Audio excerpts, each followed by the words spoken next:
tous.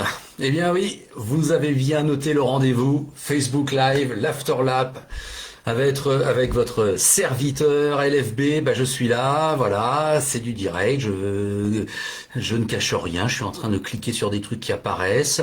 Je sais jamais comment ça apparaît les commentaires. Bon, je vais essayer de trouver ça pendant que ça se fait, mais en tout cas, je sais qu'on est ensemble là déjà, et c'est une bonne chose. Et j'espère que vous allez bien. Bah voilà, ça y est, j'ai compris. Donc il y a Farid qui est là, Farid Choki, Sylvain Rousseau, bien évidemment fidèle au poste, comme il le dit. Ça, je ne peux pas le nier. Merci Sylvain. J'en profite pour saluer d'autres personnes, Rémi Scora, Joris Chamontin, Igor Mora, tous les contributeurs donc de l'Afterlab bien évidemment, Passion IndyCar qui est là, qui m'a promis d'être là parce qu'évidemment ça l'intéresse ce soir, 43 d'hommes, Pauline Rassenet, Guillaume Vacher, Manuel Touzeau, voilà les amis, Anthony Drevet qui m'a liké aussi, Patrick Rivet bien évidemment, j'en parlerai tout à l'heure. Enfin bon, les amis, les fidèles, Jérémy GG bien sûr il est là aussi, j'espère que vous allez bien. Et donc, je voulais vous retrouver. J'avais pris un petit peu le pli, une fois par mois. Voilà, j'essaie de faire un petit Facebook Live. Ça change un petit peu des épisodes audio du podcast. Voilà, ça permet de rythmer un petit peu. Ça permet aussi de dialoguer à distance. Ça fait un exercice un petit peu différent pour moi. Donc voilà, ça m'amuse de faire ça une fois par mois. Et puis je sais que ça vous intéresse aussi. Donc écoutez, c'est très bien. Mais évidemment, donc vous comprenez que cette semaine, il n'y aura pas d'épisode audio de l'Afterlap. Et on se retrouvera la semaine prochaine pour une semaine plus traditionnelle. D'ailleurs, je vous promets 2 épisodes. Hey, 2 épisodes pour la semaine prochaine, puisque, je peux le dire tout de suite, il y aura un épisode évidemment consacré au Grand Prix de Monaco, ça c'est l'évidence même, mais on fera aussi un épisode consacré au WRC avec le rallye du Portugal, et comme on a pris la bonne habitude de dialoguer après chaque rallye avec notre nouveau consultant WRC que vous appréciez beaucoup, qui a bien passé le test, tout le monde dit qu'il est super, je suis le premier convaincu, c'est notre ami Guillaume Lafay, donc je suis en train d'essayer de demander à Guillaume de se rendre disponible pour qu'on vienne aussi parler WRC. Bon, voilà. Willy Chauvière est là. Salut Willy. Donc, écoutez les amis. Souvent, j'ai fait 1 heure dans ces Facebook Live. Bon, là, je vais peut-être essayer de faire un petit peu moins. Mais je voulais vraiment faire une spéciale IndyCar ce soir. Alors, pourquoi ? D'une part, parce que l'événement de ce week-end, qui vient juste là de s'achever, c'était ce Grand Prix d'Indianapolis. Vous savez que je me concentre sur le sport auto. Oui, entre nous, le Grand Prix moto au Mans, avec nos 2 Français, Quartararo, Zarco, plus toutes les autres stars de la MotoGP. Oui, évidemment que ça, j'ai pas loupé non plus. Mais dans l'Afterlab, je me concentre sur le 4 roues, il y a déjà suffisamment de quoi dire. Donc évidemment, l'événement, même s'il y avait le LMS par exemple, au Red Bull Ring, avec notre ami Tristan Gomandi, Paul Louchatin et les autres qui participent, là c'était quand même le Grand Prix d'Indianapolis, samedi soir, avec cet événement effectivement de la pole position de Romain Grosjean. Donc du coup ça m'a donné l'envie de vraiment vouloir vous proposer cet épisode en direct, où on va débriefer, voilà, comme si j'aurais pu faire en épisode podcast normal, mais voilà, je vais vous le faire devant vous en direct. Et ensuite, je me suis dit, tiens, j'ai quand même des petites choses à raconter sur un peu ma passion IndyCar. Je reprends l'intitulé du post donc de passion IndyCar, mais moi aussi j'ai une passion IndyCar parce que vous allez voir mes premiers souvenirs de la monoplace nord-américaine qu'on va appeler globalement IndyCar, pour tout résumer. Ça date d'il y a certains temps et je pense que ça va vous intéresser que je vous dise un petit peu comment j'ai traversé les décennies en suivant plus ou moins de près ou de loin l'actualité, on va dire, du kart, du champ car, de l'IndyCar, de l'IRL. Je vais donc tout vous dire. Alors Nicolas Fourment nous a aussi rejoint, je le salue, et puis donc je vais commencer maintenant avec ce Grand Prix d'Indianapolis qui était donc la 5e manche sur les 16 au programme cette année, vous le savez, en IndyCar. Et donc, ce qui est bien, c'est qu'on a eu un 5e vainqueur différent en 5 courses. Donc ça, c'est vraiment sympa. De toute façon, on savait que ce serait une année super. Et tout est en place pour que ce soit effectivement le cas. Mais donc, je reviens à cet événement. Romain Grosjean, pole position. C'est vrai que là, on a vu, si vous êtes resté jusqu'au bout de la retransmission, vous avez vu à la fin de la course, lorsqu'il est interviewé après toute la cérémonie du podium sur Rinus VeeKay, évidemment, on va en reparler. Romain est interviewé à la télé américaine, normal, c'est toujours les 3, 4, 5 premiers à la télé, les pit reporters font le tour des stades. ils vont les interviewer, le public applaudit. Le public a applaudi Romain Grosjean.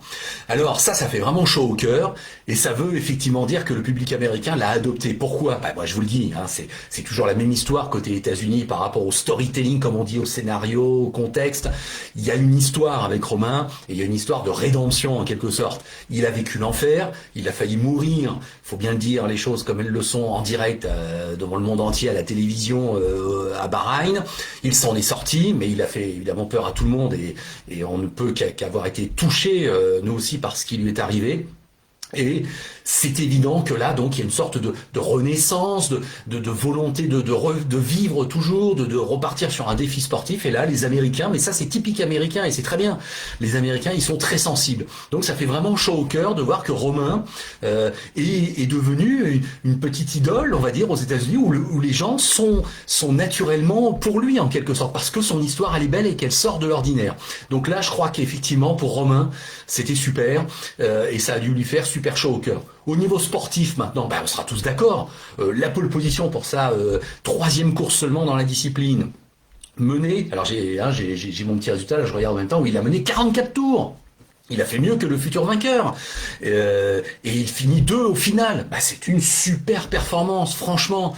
C'est génial. Là, Dale Coyne ne peut que se féliciter d'avoir enrôlé Romain Grosjean. Alors, moi, je le dis sincèrement. Je fais partie de ceux, évidemment, on l'a jamais caché parce qu'on n'a pas de langue de bois. Je fais partie de ceux qui ont vu que ces dernières années, pour Romain Grosjean en Formule 1, c'était un peu pénible, on va dire ça comme ça.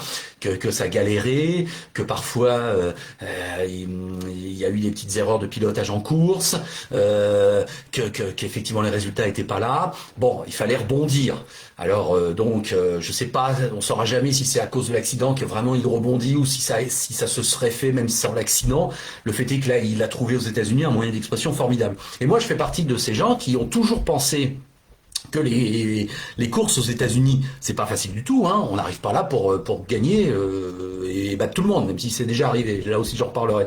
Mais ce que je veux dire, c'est que il y a quand même un petit contexte qui fait qu'un pilote dont on sait qu'il est super rapide, qu'il est en Formule 1, qu'il a un gros cœur, qu'il ne craint personne, qu'il a déjà fait Spa par exemple sous la pluie en Formule 1 ou Suzuka sous la pluie en Formule 1, voilà, quand on déboule à Laguna Seca et qu'il fait beau, ça va, on sait faire quoi, voilà.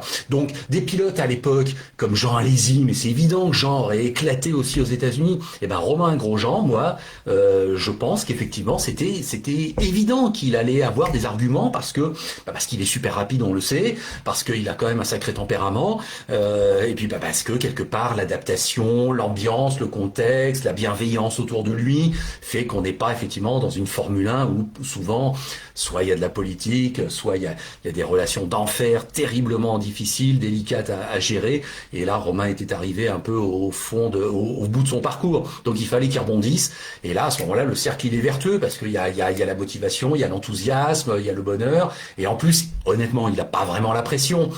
Évidemment, il faudrait pas qu'il nous fasse une Jimmy Johnson. Tiens, j'en profite déjà pour débriefer un petit peu les autres aussi. Jimmy Johnson, depuis le début de l'année, dans ce championnat IndyCar 2021, c'est une catastrophe. Ça nous déçoit tous beaucoup. C'est vraiment pas ce qu'on attendait. On espérait que Jimmy Johnson soit quand même là, à hauteur de quelques coups d'éclat depuis le début de l'année. C'est vraiment pas bien, quoi. Il est pas du tout à sa place. Bon. Romain, évidemment, qu'il n'aurait pas fallu qu'il y ait une Jimmy Johnson où il soit à 3 secondes des temps et qu'on le voit jamais en course et qu'il soit largué. Évidemment, ça on pouvait pas l'imaginer. Mais à partir de ce moment où c'était pas possible, quelque part, il n'y a pas vraiment de pression. On ne lui demande que de se montrer et d'effectivement de signer quelques petits coups d'éclat parce qu'il y a aucune raison que ça ne se passe pas. Donc voilà, c'est ce qu'il fait. Et donc c'est super. Alors donc Romain Grosjean, donc on est tous ravis. On va surveiller comment ça se passe. Il fait pas les ovales cette année, on le sait. Mais sur les circuits routiers, là, c'est évident qu'il aura toujours une carte à jouer. Et donc, on a hâte de voir la suite de l'histoire, hein, parce que là, il y a une belle histoire humaine qui est en train de s'écrire. Au niveau du vainqueur du jour, quand même, on va pas le négliger. Donc, Rinus VeeKay. Alors, vous savez que son vrai nom, hein, on signale de plus en plus, c'est Rinus van Kalmthout. Il n'a que 20 ans, effectivement. Alors moi, il me rappelle un petit peu Robert Dornbos, qui avait déboulé en Champ Car quand Sébastien Bourdet y était et qui s'était tout de suite imposé un petit peu comme un grand rival de Sébastien, mais il est encore plus jeune. Et là, moi, il m'épate. Hein. Il m'épate Rinus VeeKay parce que je le vois monter en puissance depuis l'an dernier. Et dans cette course d'Indianapolis, même si on a un peu espéré que Romain puisse tenir bon et puisse l'emporter, ce qui aurait été génial, assez vite on a bien vu que Rinus VeeKay s'était placé et il était très vite. Hein, ça se voyait, ça se sentait. C'est lui quand même qui a pris le pouvoir dans cette course. Et honnêtement, lors du dernier relais, lorsque tout le monde s'arrête une dernière fois et on a compris que plus personne ne s'arrêterait et que VeeKay irait au bout, là on avait compris qu'à la régulière, Romain ne reviendrait pas. Et comme il n'y a pas eu de neutralisation, c'était plié. Et Rinus VeeKay, donc, ouais, il monte en puissance. Moi, il fait partie de cette nouvelle génération. Alors, je l'ai souvent dit dans notre émission talk vidéo Green White Checkered qu'on fait avec Maxime Potard de la chaîne YouTube Max ou Pilote. Globalement, une fois tous les 15 jours, où là, on parle d'autre chose que de Formule 1. On essaie de balayer tout le monde. On a souvent parlé d'IndyCar. Moi, j'ai toujours dit que là, il y avait une vraie nouvelle génération qui était en train d'exploser complètement.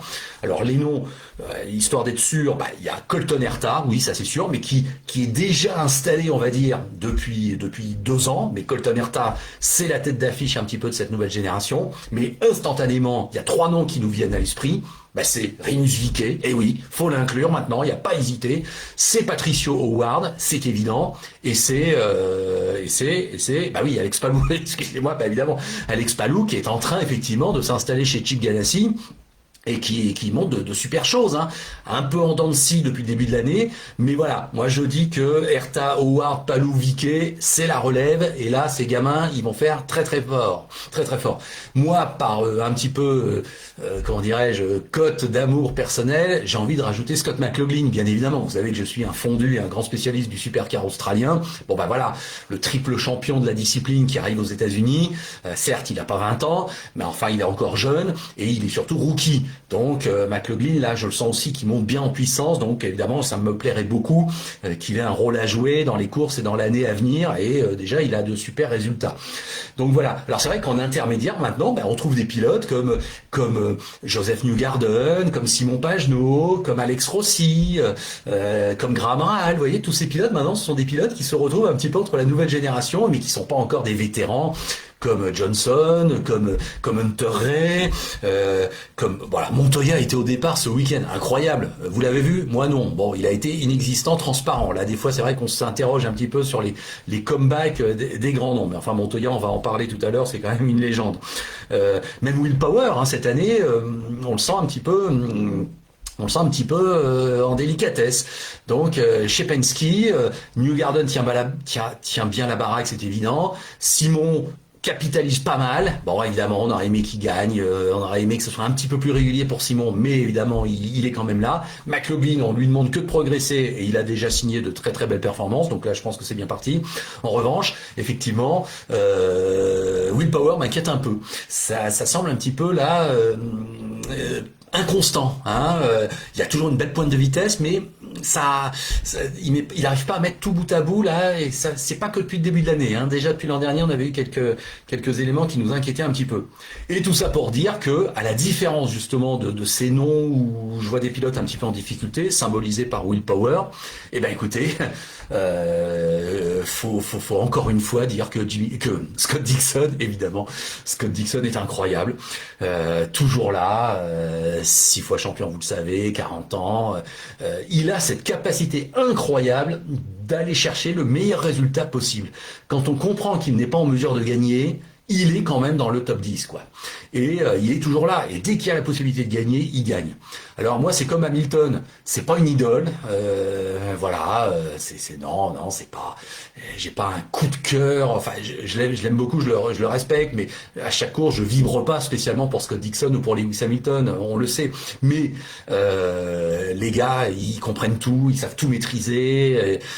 Rien ne les surprend. Ils sont là en maximisant donc le résultat. Donc effectivement, effectivement, l'IndyCar a vraiment une légende en la personne de Scott Dixon, qui est donc en tête du championnat, je vous le rappelle, qui a toujours été dans le top 10 depuis le début de la saison. Donc là, on sait que lui, il capitalise globalement à chaque fois. Donc il va falloir aller le chercher. Mais ça nous promet évidemment une fin de saison super, surtout qu'arrive donc Indianapolis. Et l'an dernier, vous vous en souvenez, ça a été vraiment le gros échec de Scott Dixon. Bien sûr, il a été champion.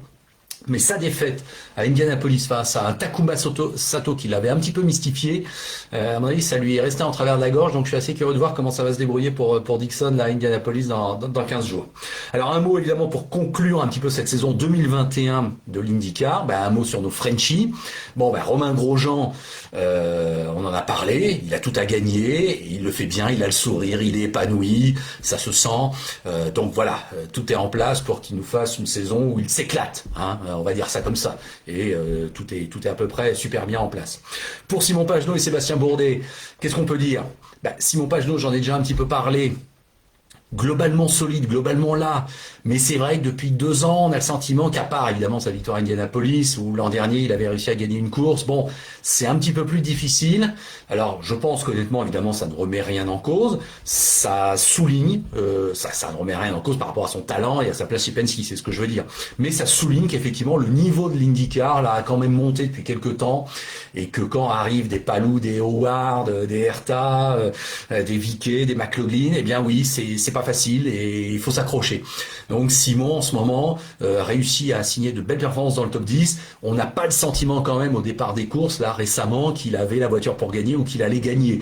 On espère à chaque fois le mieux pour lui et on espère globalement une place dans le top 10, mais pour l'instant c'est pas complètement évident d'espérer mieux. Donc espérons que ça puisse rebondir pour Simon. Et évidemment vous me voyez venir, quand on a gagné Indianapolis, évidemment on fait partie des grandes têtes d'affiche qui vont se présenter pour la grande course qui va avoir lieu dans 15 jours. Donc espérons que là ça puisse être effectivement, parce que de toute façon Simon c'est sûr, hein, il est devenu super fort sur ovale. C'est peut-être maintenant sur les circuits routiers qu'il souffre un petit peu, alors que sur les ovales à chaque fois il est aux avant-postes. Donc on va évidemment le soutenir à fond pour qu'il puisse, pourquoi pas, gagner une deuxième fois Indianapolis. Et puis évidemment dans la carrière de Sébastien Bourdet, s'il pouvait gagner une fois à Indianapolis, ce serait génial. Alors Sébastien, comme toujours, on sait qu'il est super fort, super solide, qu'il n'a rien à envier à personne. C'est vrai quand même que depuis le début de l'année, les résultats sont pas à la hauteur. Il y a beaucoup de malchance. Il y a des faits de course qui lui sont contraires. C'est dommage.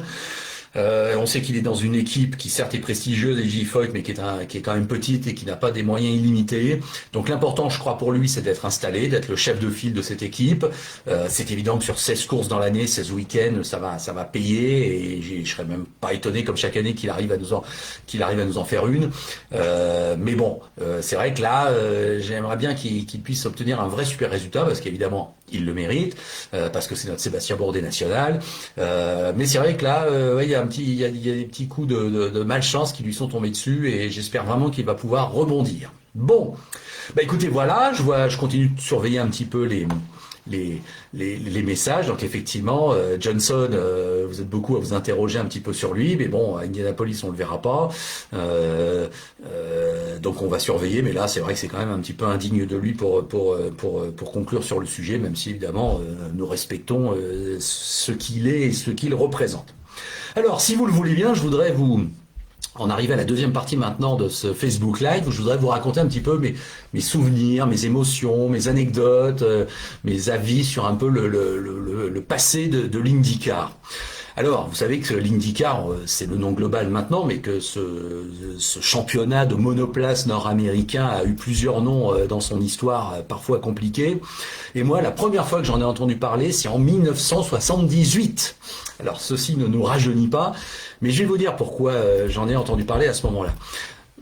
Ceux qui me suivent savent que donc, je l'ai déjà raconté, que moi, ma première éveil à la Formule 1, c'est le Grand Prix d'Afrique du Sud 77, avec le drame épouvantable de la mort de Tom Price et de la mort d'un commissaire qui traverse la piste à ce moment-là et qui avec son extincteur vient tuer Tom Price. Il y a 2 morts, bon c'est épouvantable, on en parle aux journaux et c'est comme ça que j'apprends l'existence de la Formule 1. Le premier Grand Prix que j'ai vu à la télé, c'est le Grand Prix d'Autriche 77, et je me souviens très bien du premier tour de Mario Andretti qui double 3 ou 4 voitures pour terminer le tour en tête alors qu'il est que 3 ou 4 au premier virage. Donc ça c'est un grand souvenir. Mais effectivement, je regarde complètement les Grands Prix à la télé Et je suis abonné à Sport Auto, la revue Sport Auto, à partir de 78. Or, à ce moment-là, j'apprends, puisque donc vous savez que Mario Andretti va être champion du monde de Formule 1 en 78 avec Lotus, avec comme coéquipier Ronnie Peterson, et ben j'apprends que Mario Andretti fait également le championnat USAC aux États-Unis. Et ça, à l'époque, ça me semble complètement dingue. Je pensais pas effectivement qu'on pouvait faire 2 championnats en même temps. Donc à l'époque, l'IndyCar s'appelle l'USAC. Hein, c'est ça, l'organisme qui sanctionne ces courses de monoplace nord-américaines. Et ça symbolise à la fois le championnat et la fédé, en quelque sorte. Bon. Alors l'USAC, Mario Andretti avait été champion, donc on dirait maintenant ex-champion IndyCar, mais à l'époque il est champion USAC en 65, 66 et 69. Et en 78, il est toujours là. Et il fait 10 courses dans la saison. Et moi, ça m'a toujours semblé dingue. Alors, il fait 7... Alors, Monza, vous savez, en 78, le point central un petit peu de cette saison, c'est Monza. C'est là que Mario Andretti est titré champion du monde. Et c'est là aussi qu'il y a ce terrible accident au départ où Ronnie Peterson décédera de ses blessures. Avant Monza, Mario Andretti a fait 7 courses en USAC, en plus de son programme F1 et de tous les grands prix F1. Son meilleur résultat, c'est une 5e place au Texas, globalement en début d'année. Après Monza, après le drame de Monza, le Grand Prix suivant, c'est le Grand Prix des USA Est à Watkins Glen. Et puis ensuite, il y a le Grand Prix du Canada à Montréal. C'est Jean-Pierre Jarier qui remplace Ronnie Peterson chez Lotus. Eh bien, Mario Andretti va faire 2 courses en USAC. Il va faire une course au Michigan, où il se classe 20e, et une course sur l'ovale de Trenton, où il gagne. Donc entre 2 Grands Prix de Formule 1, Mario Andretti va disputer 2 courses USAC et il en remporte une. Moi, à l'époque, ça m'avait semblé complètement incroyable. Et donc, voilà quel est mon premier vrai souvenir de ce double programme avec Mario Andretti qui, pour moi, est encore plus légendaire. Alors, il semble que c'était aussi pour changer les idées qu'il était retourné aux États-Unis après le drame de Monza et la mort de Peterson. Mais le fait est que, effectivement, moi, ça m'avait marqué.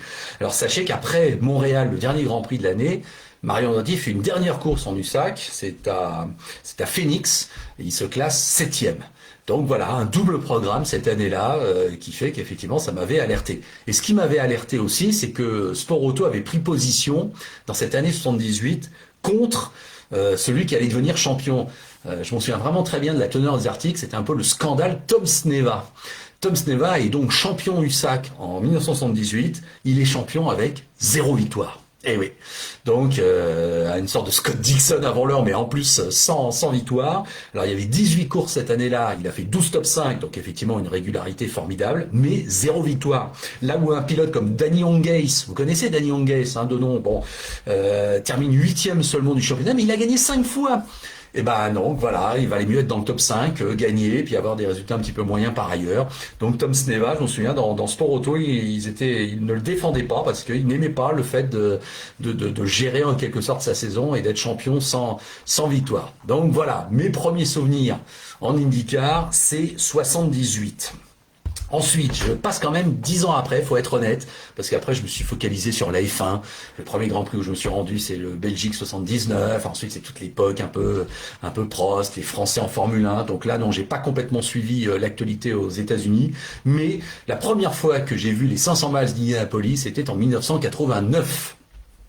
Alors, j'en ai fait un épisode dans l'Afterlab, je sais pas si vous vous en souvenez, alors j'ai noté parce que même moi je sais plus quel numéro c'était l'épisode 41 où je vous raconte cet Indy 500 1989. Alors pourquoi c'est le premier que j'ai vu? Tout simplement parce que ça a été le premier, selon moi, qui a été diffusé en direct à la télévision française.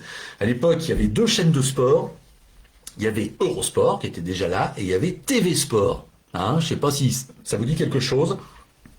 Et je me souviens que c'est TV Sport qui a retransmis Indianapolis. Et donc, effectivement, là, je me suis pas privé de regarder ça, bien évidemment. Alors, je me souviens il y avait qu'un seul commentateur au micro.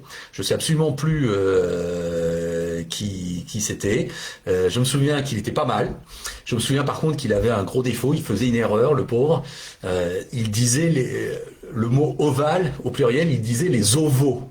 Bon. C'est un peu embêtant, parce qu'évidemment, c'est les ovales au pluriel.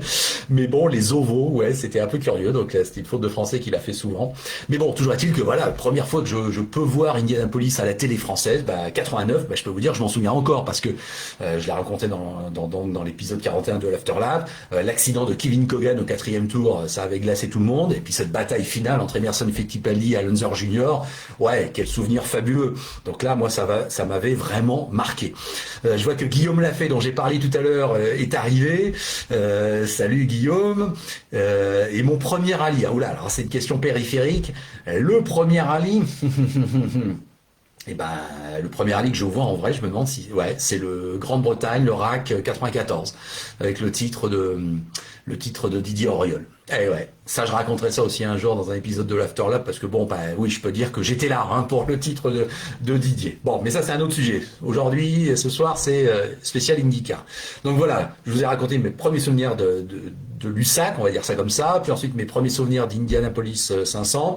Ensuite, en 93, c'est évident qu'il y a un coup de Trafalgar immense qui secoue la planète, c'est que Nigel Mansell, champion du monde de Formule 1, annonce son départ et donc va rebondir en kart. Donc à l'époque, on parle en kart. L'USAC était devenu le kart en 79. Bon, donc là évidemment, pour moi qui suis à l'époque journaliste à France 2, je suis à Stade 2, je fais les résumés des Grands Prix, vous en souvenez peut-être. Quand on apprend que le champion du monde va en kart, oui, c'est un méga événement. Et je me souviens avoir même fait des sujets dans les 20 heures de France 2 pour faire un état des lieux de Nigel Mansell aux États-Unis. Parce que je sais qu'il gagne assez vite sa 3e ou 4e course, et donc oui, on en parle aux 20 heures, parce que c'est quand même le champion du monde de Formule 1 en titre, quoi. Et surtout que vous vous en souvenez, Ayrton Senna avait fait un essai au volant d'une voiture Penske durant l'hiver 92-93 et qu'on s'était demandé si éventuellement même Senna n'allait pas aussi aller en kart. Donc cet essai de Senna, ouais, avec Fittipaldi qui est avec lui, c'est sur le petit ovale de Firebird près de Phoenix. Ouais, ça avait été un moment assez incroyable. Toujours est-il qu'à France Télévisions, on se demandait s'il allait pas y avoir là une sorte d'ouragan du kart pour le couvrir. Et j'avais rencontré un des grands directeurs du kart qui était de passage à Paris. Je me souviens, il m'avait donné rendez-vous dans son hôtel pour le petit déjeuner, genre Georges V ou tout ça, et j'étais allé le voir. Alors, de mémoire, il était le directeur des opérations extérieures, on va dire ça, et donc j'avais été voir si, au nom de France Télévisions, on pouvait envisager quelque chose pour couvrir le kart en 93. Et effectivement, Jérémy Gégé me rappelle que oui, Mansell, c'est vrai, avait fait sa pole pour sa toute première course. Je me demande si c'était pas à Surfers Paradise qui gagne aussi, je me demande. Bon, enfin bref. Et donc j'avais rencontré ce grand directeur américain qui m'avait expliqué quand même que on était les bienvenus aux États-Unis si on voulait faire des reportages pendant les courses, dans les stands, tout ça, interviewer les pilotes, mais qu'au niveau un peu retransmission, c'était Eurosport qui avait le contrat et que non, on pouvait pas évidemment diffuser les courses cartes. Mais vous voyez, j'avais été au nom de France Télévisions en liaison avec le championnat pour éventuellement couvrir un petit peu plus. Donc tout ça, ça nous met en 93. En 96, comme tout le monde, j'apprends effectivement j'apprends qu'il y a la scission. Alors ça, c'est une affaire, et là je vois que Rémi Scora dans nos commentaires en parle. Oui, cette scission qui a fait tellement de mal à la monoplace nord-américaine. Donc en 96, globalement, il y a le kart qui continue et il y a l'Indy Racing League qui se crée, l'IRL, avec Tony George. J'allais dire le fourbe Tony George, en tout cas quelqu'un qui n'a jamais fait l'unanimité, héritier de la famille George, donc propriétaire du circuit d'Indianapolis. Donc évidemment, il avait un statut et un rôle incontestable, mais le fait est qu'il y a une scission et que donc les grandes équipes kart comme Chip Ganassi ou Penske ne sont pas en IRL et donc ne participent pas à Indianapolis. Bon, donc ça, tout le monde avait bien conscience que c'était un coup terrible porté à la monoplace nord-américaine parce que l'IRL était trop jeune pour être tout de suite super prestigieuse et le kart n'avait plus Indianapolis. Donc effectivement, Rémi nous dit que Eccleston avait soutenu Tony George pour peut-être amoindrir le kart et remettre la F1 un petit peu au milieu du village. Oui, peut-être, ça aurait bien été du genre d'Eccleston. J'avoue qu'honnêtement, J'en ai jamais eu la certitude, j'en ai jamais entendu parler comme d'une absolue évidence ou d'une manœuvre politicienne, mais bon, ça me semble pas complètement impossible. En tout cas, la conséquence était bien que c'était ça le résultat au final. Hein. La Formule 1 reste la Formule 1 éternelle, mais effectivement, le kart là subissait un gros coup d'arrêt. Et l'IRL était trop jeune. Bon, en 99, moi, j'arrive à Motors TV, je quitte France 2, j'arrive à Motors TV, et quand même, la première journée officielle de Motors TV, c'est la retransmission des 500 miles d'Indianapolis 99. Donc, vous le savez, j'ai commenté à plusieurs reprises les 500 miles d'Indianapolis à la télé française. Notamment, c'est une grande fierté pour moi. Et en 99, donc, c'est la première édition qu'on commente. Alors je suis en cabine avec Frédéric Viget, qui à l'époque avait commenté pour la 5 et commenté beaucoup pour Eurosport et le sport mécanique, et qui était devenu le directeur des programmes, pour tout vous dire, de Motors TV. Il y a Gilles Schneider, l'ancien grand présentateur aussi des journaux de télé de la 5, qui est en plateau et qui nous passe la parole. Donc c'est quand même une belle opération, avec évidemment Jean-Luc Roy en président de Motors TV dans les coulisses. Et donc on commente Indianapolis, et bah c'est une édition vraiment sympa, puisque dans le dernier tour, Robbie Gordon, qui tentait un coup d'aller au bout, alors que au niveau de consommation ça allait être limite, bah, il le sait, ça le fera pas, donc il s'arrête au stand à l'amorce du 200e et dernier tour, quoi. C'est terrible pour Robbie Gordon qui perd la course là, et c'est Kenny Brack qui s'impose, le pilote suédois. Donc voilà, 99, ça reste évidemment un souvenir un petit peu cher à mon cœur, puisque j'ai commenté Indianapolis, et puis il y avait eu une fin de course assez exceptionnelle. Mais à Motors TV, nous récupérons l'IRL. Alors à ce moment-là, je me partage en deux. Il y a l'IRL sur Motors TV. Bah, évidemment, au niveau contrat, c'était un petit peu moins cher, vous l'avez compris. Donc là, je m'intéresse forcément à l'IRL, mais c'est une époque où quand même il y a des sacrés pilotes. Moi, j'en garde de très bons souvenirs. Il y a Eddie Cheever, il y a Greg Ray, il y a Sam Horny Jr., il y a Ayrton Darré, Robbie Buell. C'est pas toujours des super têtes d'affiche, mais c'est quand même des bons pilotes, et il y a des super courses. Et j'avais fait un épisode de l'Afterlap, l'épisode 69, la course la plus extraordinaire dont je me souviens dans l'IRL, c'est la course du Texas en 2001. Une course sur ce Texas Motor Speedway qui est toujours très spectaculaire, une bataille de dingue dans les 50 derniers tours. On était vraiment en apnée à commenter ça, tellement c'était un spectacle fabuleux. Donc effectivement, l'IRL aussi, j'en garde quand même de bons souvenirs, parce qu'il y avait quand même des sacrés pilotes, et c'était quand même un sacré spectacle. Mais j'ai aussi à l'époque une autre casquette, c'est que je commente aussi pour Eurosport, et je commente là le kart. Et en 2001, au moment où je fais l'IRL donc sur Motors TV, vous avez par exemple Nicolas Minassian qui démarre chez Chip Ganassi en kart. Alors on s'en souvient peut-être pas, et évidemment Nicolas Minassian, qui est un pilote formidable que j'adore et qui est très sympa, et que vraiment je salue bien bas. Quand Nicolas Minassian arrive chez Chip Ganassi en 2001, c'est comme Simon qui arrive chez Penske, Simon Pagenaud qui arrive chez Penske en IndyCar. C'est le team numéro 1 avec un pilote français là qui va jouer les victoires. Bon, donc effectivement, je commente les courses pour Eurosport. Je me souviens d'ailleurs une anecdote. J'étais toujours avec Frédéric Viget, vraiment on passait de l'un à l'autre. Et la course de Motegi par exemple, c'était la 4e manche de la saison. Eurosport nous avait toujours dit que c'était à 5h30 du matin le départ. Bon voilà. Et je me souviens très bien qu'on arrive à 5h moins 5, voilà, on arrive toujours une demi-heure avant, vous voyez, à Eurosport. Et là, on se rend compte avec horreur que le chef d'édition d'Eurosport nous dit allez vite en cabine, en fait c'est à 5h, c'est pas à 5h30, donc c'était 3 minutes après, quoi. Alors pas de chance, parce que j'avais prévu d'arriver pour imprimer le résultat des qualifs, des essais, enfin vous voyez, pour imprimer un petit peu les feuilles de résultats, et donc effectivement non, j'ai pas eu le temps d'imprimer, il a fallu aller en cabine, et madame, monsieur, bonjour, et bien bienvenue pour cette 4e manche du championnat de cartes, nous sommes à Motegi au Japon, et effectivement j'avais pas de papier devant moi, donc je regardais la télé, donc là il y avait un petit coup de stress. On sait hélas que ça s'est mal terminé pour Nico, qui n'a fait que les 6 premières courses de la saison avant d'être un petit peu écarté. Bon, c'est vraiment dommage. Alors c'est vrai que c'était pas facile pour lui, parce qu'il succédait à des légendes. Et là, je veux vraiment revenir un petit peu en arrière, parce que j'avais sauté à mon appartenance à Motors TV. Mais là, une fois que Mansell a un petit peu fait son trou en carte, et qu'il en est parti, alors que Benjamin Liard nous rejoint. Bonjour Benjamin, Joël Domenech est là aussi. Benjamin qui nous dit qu'il assiste au Michigan 500 perso. Super, ouais. Tout à l'heure, je vous dirai à quelle course j'ai pu assister en vrai, et pas mal le Michigan 500.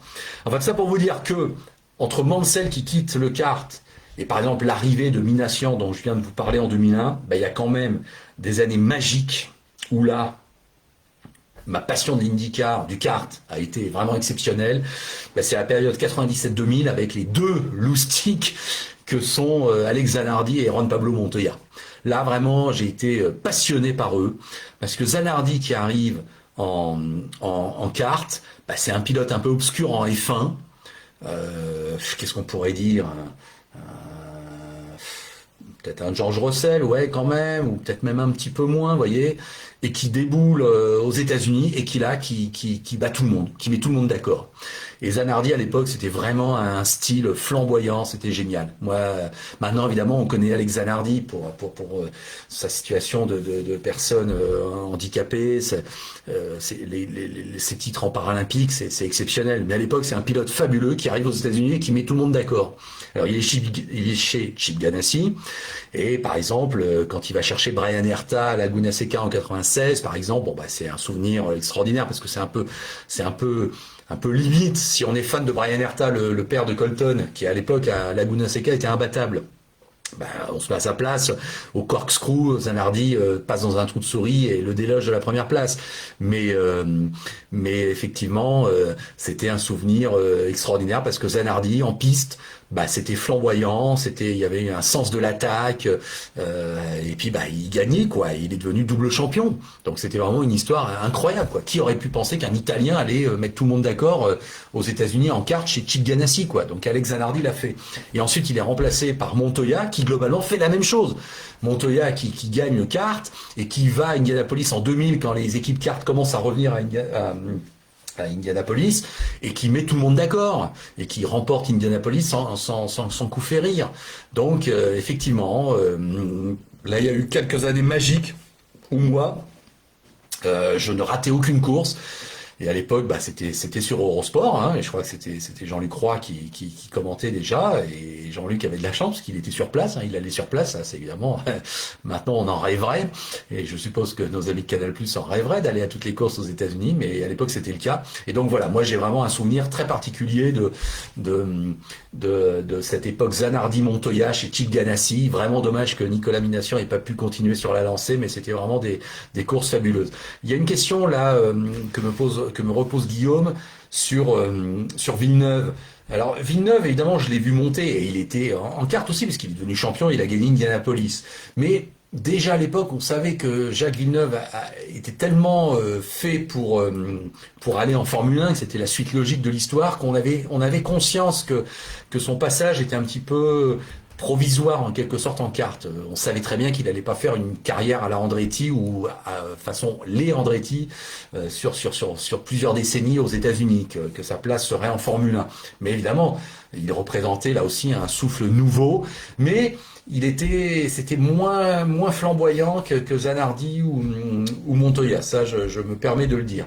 Alors, une fois, j'avais parlé avec Jacques de ce dépassement de Brian Herta, de Zanardi sur Brian Herta à Laguna Seca, et j'avais dit c'était fabuleux à ce qu'il avait fait Zanardi, et Jacques m'avait engueulé en me disant non c'était un scandale, il a foutu Herta dehors, il avait pas le droit de faire ça, c'était pas possible, c'était pas une manœuvre régulière. Donc effectivement Jacques m'avait un petit peu glacé là, mais donc il était pas d'accord avec mon analyse, et donc non, il ne défendait pas Zanardi sur ce coup-là. Mais en tout cas, bon, ça c'est évidemment une grosse période de ma vie quand je commente l'IRL sur Motors TV, que je continue de commenter un peu le kart sur Eurosport. Mais effectivement, on en arrive à une autre grande période, évidemment que j'ai suivi passionnément. C'est la période 2003-2007, et là vous me voyez venir, puisque le kart à ce moment-là s'appelle Champ-Car, et qu'il y a un certain Sébastien Bourdet qui y arrive, et que Sébastien gagne 4 titres consécutifs. Bon, donc moi je connaissais Sébastien depuis 99, je l'ai rencontré alors qu'il était en Formule 3 française, et que évidemment il allait devenir champion de France, puis ensuite jusqu'en F3000, la F1 qui se referme un petit peu, et donc il arrive aux États-Unis. Et là, on comprend tout de suite que Sébastien est le plus fort. Alors la première année en 2002, Il n'arrive en 2003, puisqu'en 2002 il est champion F3000. En 2003, il n'arrive pas à gagner, même si souvent il tourne autour de tout le monde, mais il y a peut-être encore un petit peu d'apprentissage ou d'apprendre les codes des courses aux États-Unis, on va dire ça comme ça. Mais à partir de 2004, il est imbattable, et même s'il a des adversaires valeureux à chaque fois, et J. Mendinger, ou Junqueira, si je ne m'abuse, Robert Downbos, j'en parlais, voilà, bon, Sébastien est le plus fort, et effectivement, il gagne 4 titres. Alors moi, quand je vois que Sébastien devient un champion aux États-Unis, bah pour moi, évidemment, c'est un pilote de légende, dont la légende est en train de s'écrire. Donc instantanément, j'appelle Sébastien après son premier titre. Je fais un long reportage sur lui sur Motors TV parce qu'il revenait souvent pour Noël en France. Et donc là, on pouvait l'interviewer. Et je lui dis, Sébastien, ton histoire là, ça va au-delà d'avoir un super palmarès, quoi. T'es en train d'écrire quelque chose d'unique, donc c'est pas un reportage maintenant que je veux faire sur toi, c'est écrire un livre. Donc comme Farid le dit, effectivement, j'ai donc écrit, alors à chaque fois je le remonte, mais enfin je suis désolé, mais j'en suis fier, j'ai donc écrit ce livre, Sébastien Bourdet, Exil gagnant, parce que donc il était bien parti aux États-Unis en mode exil. À l'époque, on était tous déçus qu'il puisse pas aller en Formule 1. Alors évidemment, il a super bien rebondi aux États-Unis, mais à la base, il y avait une frustration de ne pas pouvoir être en F1. Alors, à l'époque, à Auto et Do, c'est Henri Suzeau, le journaliste Henri Suzeau, qui suivait Sébastien Bourdet pour toutes ses courses et qui écrivait tous les articles. Donc j'avais appelé Henri pour lui dire que je voulais faire un livre sur Sébastien et que j'allais me servir peut-être de pas mal de ses articles et ce qu'il y voyait un souci. Et Henri me dit, moi aussi je voulais écrire un livre sur lui, j'en ai déjà parlé, etc. Donc plutôt que de se diviser bêtement avec Henri, on a décidé de s'associer. Et donc, on l'a écrit ensemble, ce livre. Voilà, il y a bien marqué Henri Suzeau et Laurent Frédéric Bollet. Et c'est un livre assez épais, j'ose le dire, avec des photos, une préface de Paul Newman. C'était pas mal. Et donc, comment ça se passait ? On appelait globalement Sébastien toutes les semaines. C'était à l'époque où Skype commençait tout juste. Et Sébastien, installé à Saint-Pétersbourg, jouait le jeu et nous consacrait à peu près une heure par semaine. Alors globalement, on parler de toutes ces courses l'une après les autres, mais on revenait évidemment jusqu'au début de sa carrière. Donc par exemple, une semaine, j'appelais Sébastien, salut, ça va, ouais, très bien. Ouais. Alors aujourd'hui, on va parler comment dirais-je, d'Albi en Formule 3 française en 99, voilà, par exemple. Et donc Sébastien me faisait part de ses souvenirs, de comment il se souvenait de la course, ce qui s'était passé, etc. Et c'est comme ça que, évidemment, en passant course après course, on arrive à faire un livre avec Sébastien qui donc nous a tout confié. C'était vraiment un super souvenir. Et donc Sébastien est devenu un pilote de légende en Champ-Car, 4 titres consécutifs. Effectivement, moi, vous pensez bien que ça reste une période aussi où je m'en souviens avec émotion parce que le Champ-Car, on l'a sur Motors TV, J'en ai commenté des dizaines de courses de Champ-Car. Notre ami Tristan Gomandi, qui fait une pole en Champ-Car, c'est sur Motors TV. Les débuts de Simon Pagenaud en Champ-Car avec le team Australia, là, je sais pas si vous vous souvenez, cette voiture vert foncé, c'est sur Motors TV. Les courses à Assen en Europe de Champ-Car, c'est sur Motors TV. Donc là, effectivement, je m'éclate. Voilà. Alors, autre souvenir évidemment ému, parce que tout le monde s'en souvient, c'était ce qu'on attendait depuis tellement d'années. 2008, c'est la fameuse réunification entre globalement l'IRL et le Champ-Car. Donc à partir de là, on va reparler d'IndyCar global. Et donc voilà, ça y est, enfin. Toutes les équipes participent au même championnat et on va sur tous les mêmes circuits et Indianapolis réunit bien tout le monde en même temps. Donc ça, c'était effectivement une bonne nouvelle pour tout le monde, même si effectivement au niveau des droits télé, c'est pas si simple. Alors pourtant, sur Motors, on a eu souvent l'IndyCar, et ouais, je m'en souviens très très bien. Et évidemment, j'ai 2 très grands souvenirs qui concernent l'année 2011. Alors là, il y en a 2 souvenirs. Il y a Indy 500 live sur Motors TV avec en cabine Jean-Luc Roy qui est à mes côtés, hein, bien évidemment, les deux voix de Motors TV avec Patrick Rivet, mais qui n'étaient pas là à ce moment-là, et notre consultant c'est Simon Pagenaud. Mais oui, hein, je vous en ai déjà parlé.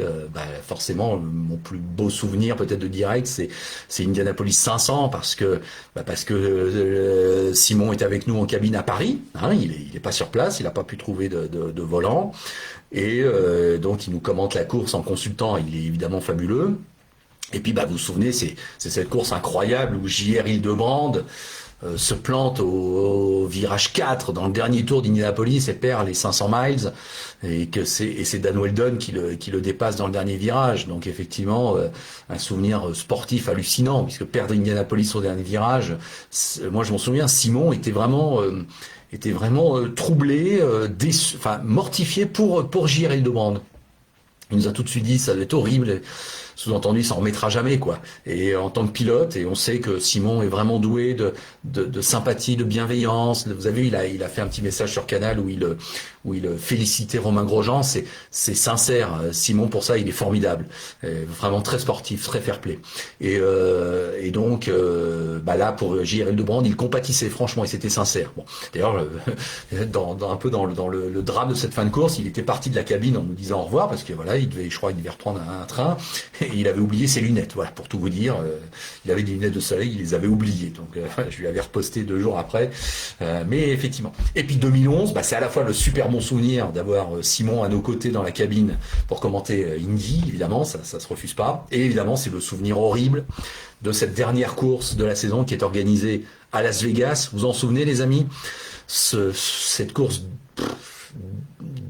une connerie sans nom, allez, je le dis franchement, d'avoir voulu organiser une sorte de super bonus en millions de dollars pour celui qui allait gagner, en faisant venir tout le monde sur l'ovale de Las Vegas, et comme l'a dit après Will Power, tout avait été fait en fait pour qu'il y ait un drame, et il y en a eu un, puisque vous vous souvenez de cet accident monumental, ce Big One à la sauce IndyCar qui arrive en début de course et qui aboutit donc à la mort de Dan Wheldon.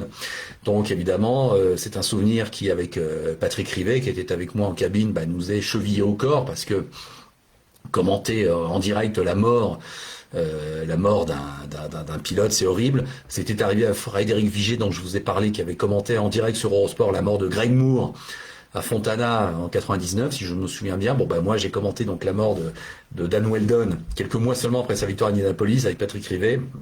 Évidemment, il y avait une ambiance horrible et on savait que le drame avait eu lieu, et donc voilà, là, mais c'est donc pour bien nous souvenir que oui, le IndyCar était bien sur Motors TV. Et d'ailleurs, j'enchaîne, hein, en 2013, que de bons souvenirs, puisque je commande donc les premières victoires de Simon en IndyCar. Simon gagne à Détroit et à Baltimore. Donc effectivement, là je peux vous dire que je m'étais bien excité derrière le micro, hein. Vous savez que j'en suis capable, et que effectivement la victoire de Simon à Baltimore notamment, là je hurle tellement je suis content pour lui, et ça me fait penser qu'évidemment si j'avais commenté Indianapolis 2019, là je peux vous dire j'aurais encore plus hurlé que Julien a fait à l'arrivée de Monza pour la victoire de Pierre Gasly, parce que la première victoire française à Indianapolis, la plus grande course du monde, en 99 ans, là oui, il fallait déchirer le micro là, hein, là il y avait pas de doute, hein, donc il fallait se lancer, donc ça je l'aurais fait. Mais en tout cas, j'ai bien commenté les premières victoires de Simon Pagenaud. Alors ensuite l'IndyCar sur Motors TV, ça n'y était plus, on n'avait plus le contrat, ça avait été récupéré par un autre média, il faudrait que je revoie qui, mais enfin on l'avait plus. Et donc effectivement le titre de Simon Pagenaud en IndyCar en 2016, non je l'ai pas, mais là aussi qu'un pilote français soit champion IndyCar avec l'équipe Penske, quelle histoire extraordinaire. Vous pensez bien que ma passion IndyCar, elle ne s'est pas amoindrie ces dernières années, bien au contraire, avec donc nos deux Frenchies, Bourdais et Pagenaud, qui ont écrit quelques-unes des plus belles pages, parce que même si Simon est devenu champion et a gagné Indianapolis, les coups d'éclat qu'a pu signer Sébastien en allant gagner à Saint-Pétersbourg dans d'autres courses, ça prouve bien que c'est un fabuleux pilote aussi, quoi.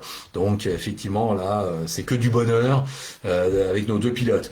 Donc à distance, bah, vous savez que je les embrasse, que je les salue, je les admire toujours autant. Et je félicite Simon, je ne sais pas si vous le saviez, mais Simon donc qui est père depuis quelques jours. Hein, un petit Marley est venu au monde avec sa femme Hailey. Donc bah, j'adresse mes plus sincères félicitations à Simon et à Hailey. Et mon dernier souvenir, bah, je vais terminer par là cet épisode. Ça reste mes deux souvenirs où j'ai assisté à une course d'IndyCar, on va dire ça globalement. Donc là, Benjamin Liard qui a vu plusieurs courses. Tiens, Benjamin qui cite Thomas Scheckter en IRL, tout à fait. Thomas Scheckter, le fils de Jody, donc c'est ouais. Alors, comment peut-on dire? C'était un peu comme Greg Ray. Soit il était imbattable et il mettait tout le monde d'accord sur certaines courses, soit c'était le yo-yo et les résultats suivaient pas. Mais il avait quand même quelque chose, Thomas Scheckter. Moi j'aimais bien. Il apportait un souffle assez important. Alors mes deux souvenirs, quelles sont les deux courses auxquelles j'ai assisté en vrai aux États-Unis en monoplace? Eh ben il y en a que deux, mais bon quand même. Alors une course en IRL, Atlanta 2001. Alors pourquoi? C'est en début d'année, c'est avant Indianapolis, donc on sait qu'on va retransmettre Indianapolis sur Motors TV, et on apprend qu'un mois avant, donc à Atlanta, sur l'ovale d'Atlanta, hein, par Road Atlanta, donc la manche précédente de l'IRL, eh bien il va y avoir le retour de l'équipe Indy Regency Racing. Alors l'équipe Indy Regency Racing, elle avait quand même eu son heure de gloire dans les années 90 avec un pilote comme Harry Leuendijk. Et pour tout vous dire, l'ancien propriétaire de Indy Regency Racing a été aussi l'actionnaire principal de Motors TV. Donc il y avait des liens. Et donc, avec cet engagement pour cette course d'Atlanta, en vue d'Indianapolis, bah, en fait, on nous dégage un petit budget. Et on va aux États-Unis, à Atlanta, pour assister à la course et faire un reportage. Donc, évidemment, ça reste un super souvenir. Alors, je ne sais pas si vous vous en souvenez, là, c'est vraiment pour les pointus, mais le pilote Indy Regency Racing pour cette campagne 2001, c'est Corey Wetherill. Et Corey Wetherill, plus personne ne s'en souvient, j'en suis sûr, mais c'est le premier pilote d'origine indienne, Native American, comme on dit en anglais, avec du sang Navajo. Et donc, bah, c'est quand même un parcours assez étonnant. Et Corey Wetherill avait été accidenté pendant la course, qui avait été arrêté au drapeau rouge, parce qu'il y avait une voiture qui avait pris feu dans les grillages, enfin une image épouvantable. Je peux vous dire, quand vous assistez à une course d'IRL en vrai sur un ovale comme Atlanta, qui est équivalent à Charlotte ou au Texas, hein, c'est le même forme en D majuscule. Ouais, faut être honnête, on frémit. Là, c'est hallucinant les vitesses quand ils sont dans le banking, dans les virages côte à côte. J'avoue que je m'étais surpris à pas avoir peur, mais un peu à frémir, il n'y a pas d'autre mot. Et c'est pour ça que j'ai toujours pensé que les familles ou les proches des pilotes à Indianapolis, ça doit quand même être très difficile à vivre, parce que là, ouais, on sait jamais ce qui peut arriver. Donc en tout cas, Atlanta 2001, je me souviens, ça avait été une domination quand même assez outrageante de Greg Ray.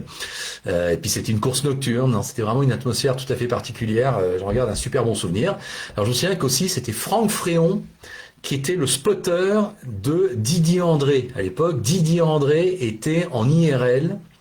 Et Franck Fréon, hein, vous vous souvenez, pilote Corvette au Mans, là aussi dans la série des pilotes français qui sont peut-être plus américains que des Américains. Franck, de toute façon, il est installé là-bas, il est marié avec une Américaine, voilà, il est plus américain que français, mais Franck Fréon, c'était quand même un sacré personnage, j'aimais beaucoup.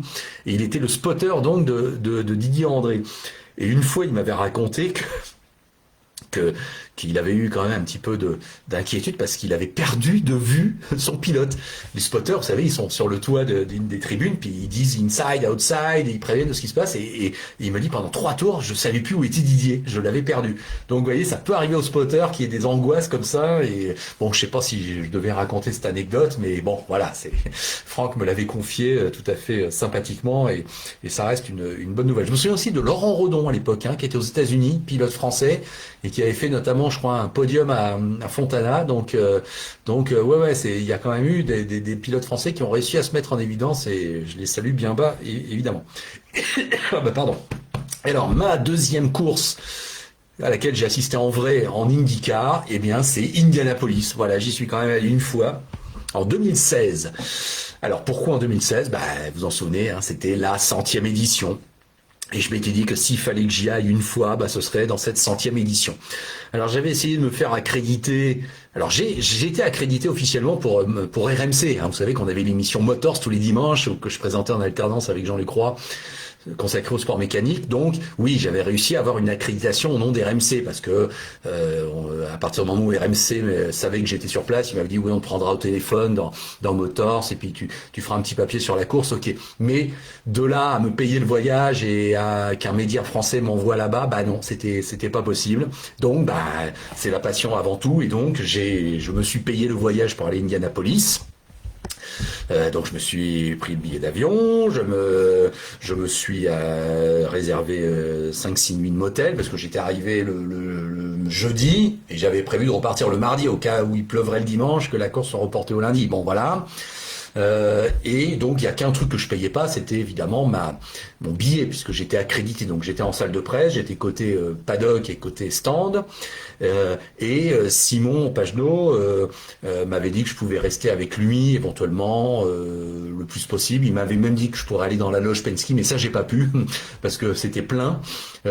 Alors petit souvenir les amis. Et là je sais que Rémi Scora qui nous écoute va avoir la chair de poule.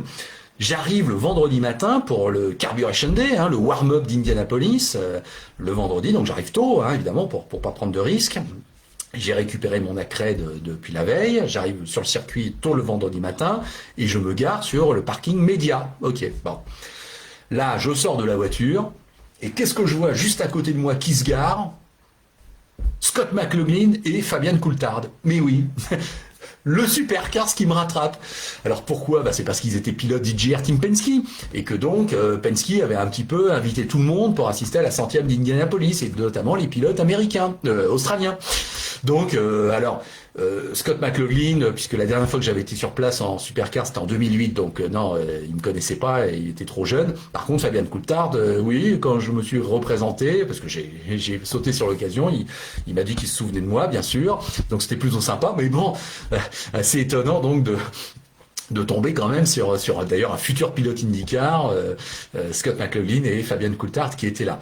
Alors après, j'avais vécu le week-end évidemment en me baladant entre Sébastien Bourdet et Simon Pagenaud, bien sûr, et j'avais une sorte d'accred. Mon accred me permettait d'aller sur la grille hein, avant le départ. Donc j'étais vraiment sur la piste. J'ai pris des photos, vous vous doutez bien. Je suis sur la piste à côté des voitures lorsqu'elles sont placées sur la grille avec tout le public qui est autour, les mécaniciens. Et quand on évacue la piste, j'avoue que je me mets au niveau du stand de Simon Pagenaud. Parce que je me dis, je vais voir jusqu'à au moins son premier arrêt au stand, je vais le voir de l'intérieur, quoi. Donc je suis dans le muret, juste derrière les mécanos, quoi. Et je suis là, pour tout vous dire, avec la mère de Simon, Sylvie Pagenaud, que je salue et qui est adorable.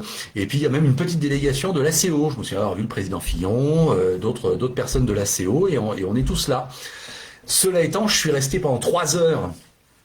Je suis resté 3 heures au même endroit. Pourquoi? Parce que je n'ai jamais eu la certitude que si je partais pour aller par exemple en salle de presse, m'installer, m'asseoir ou alors boire un petit coca, je pense que j'aurais jamais pu revenir au niveau des stands en fait. Mon accréditation m'avait permis de rester avant que je sois évacué ou que certains contrôlent. Mais si je partais, je pense que je pouvais pas revenir. Et donc, j'ai préféré rester au cœur de l'événement. Évidemment, j'espérais à l'époque une victoire de Simon Pagenaud. Et je me souviens que Simon, à un moment donné, est en tête, mais il a un problème mécanique. Et qu'effectivement, il était déçu. Simon même qui a écrasé quelques petites larmes à la fin, je peux vous le dire, avec son sponsor là, Monsieur Ménard, qui était venu le réconforter. Mais effectivement, ça avait été une occasion ratée parce que l'année précédente, vous vous en souvenez, en 2015, Simon avait déjà fait très fort à Indianapolis, donc là, il était tombé un petit peu de haut. Mais évidemment, on sait depuis qu'il a bien gagné en 2019. Alors le hasard avait voulu que le stand de Simon Pagenaud soit juste à côté de celui d'un certain Alexander Rossi. Et donc, vous savez qu'en 2016, c'est Rossi qui gagne à l'économie, parce qu'il fait vraiment son dernier tour au ralenti. Et donc, évidemment, j'étais là aux avant-postes, donc je revois encore les mécanos et tous les membres de l'équipe de Rossi se serrer dans les bras, sauter en l'air, parce que c'est bien eux qui avaient gagné la 100e édition des 500 miles d'Indianapolis qu'il ne fallait pas rater. Et donc, je m'étais offert ce voyage et Et évidemment, ça reste un super souvenir. Et puis là, juste une petite anecdote par rapport à Rémi, qui est un fan aussi du supercar. Je vais visiter évidemment le musée d'Indianapolis, où je peux me permettre de vous dire qu'il y a un tricycle Léon Bollé, du nom de mon arrière-arrière-grand-oncle, qui est un des pionniers de l'automobile. Il y a un tricycle Léon Bollé qui est au musée d'Indianapolis. Mais évidemment, il y a surtout toutes les voitures qui ont gagné Indianapolis. Il y a une collection fabuleuse. Et soudain, alors que j'avais payé mon billet de $10, ça coûtait $10 à l'époque, ok, c'est bon. Et soudain, j'entends une voix derrière qui retentit Hey, LFBI, etc. Bon, je me retourne et là, mon collègue australien Aaron Noonan, grand commentateur du supercar aussi en Australie, qui était là également. Tout le monde s'était offert un peu le voyage pour la 100e d'Indianapolis. Et on se retrouve donc au même moment au musée d'Indianapolis. Là aussi, on a fait une photo souvenir. Donc bon, bref, c'est vraiment parce qu'on est entre nous et que je vous dis tout. Allez, je pensais que je ferais moins d'une heure et je m'aperçois que ça fait 58 minutes que je blablate. Bon, j'espère que je vous ai pas trop saoulé, les amis. Bon, vous me l'auriez dit, hein. Vous me l'auriez dit dans les commentaires. Écoutez, merci. Alors c'est vrai que notre ami Patrick Lemarié, qui était au Hanshamkar aussi, il est arrivé en Hanshamkar en même temps que Sébastien Bourdet en 2003. Et Patrick, c'est un ami, puisque pour tout vous dire, Patrick, je l'avais invité à mon mariage et il est venu. Voilà, donc Patrick, je le connais aussi depuis bien longtemps et je l'embrasse aussi s'il devait nous écouter. Voilà les amis, donc je vous ai dit, pour cette semaine, il n'y aura pas d'épisode audio pur dans l'Afterlab, le podcast du sport auto, www.afterlab.com, toutes les plateformes disponibles, la chaîne YouTube, l'Afterlab, bon, ça vous connaissez. Mais la semaine prochaine, lundi, spécial Grand Prix de Monaco, hein, bien évidemment, ça on va pas louper ça. Et mardi, si tout va bien, je vous fais un épisode avec Guillaume Lafay. Voilà, Guillaume, là, il va être obligé de dire oui après son intervention de ce soir sur le WRC Portugal. Et si vous êtes sage, et vous le saurez, je crois même qu'il y aura un épisode de Green White Checkered. Bon, donc là, il y aura le moyen de passer en revue toute l'actualité du sport auto de la semaine. Voilà. Allez, 59 minutes 45, on va faire pile 1 heure. Je vous salue bien bas, je vous remercie vraiment beaucoup de votre fidélité. Merci à vous les passionnés, ceux qui me suivent, ça fait vraiment chaud au cœur, bien évidemment, à mon modeste niveau, ce podcast, évidemment, je suis là toujours pour entretenir la flamme. Et je vous souhaite une bonne soirée, portez-vous bien, profitez éventuellement de la rouverture de certains lieux, hein, vous voyez ce que je veux dire. Allez, on part tous avec un grand sourire en espérant que ça s'arrange tout ça et que le sport auto continue de nous écrire de très très belles histoires. Allez, salut les amis, à très bientôt, ciao.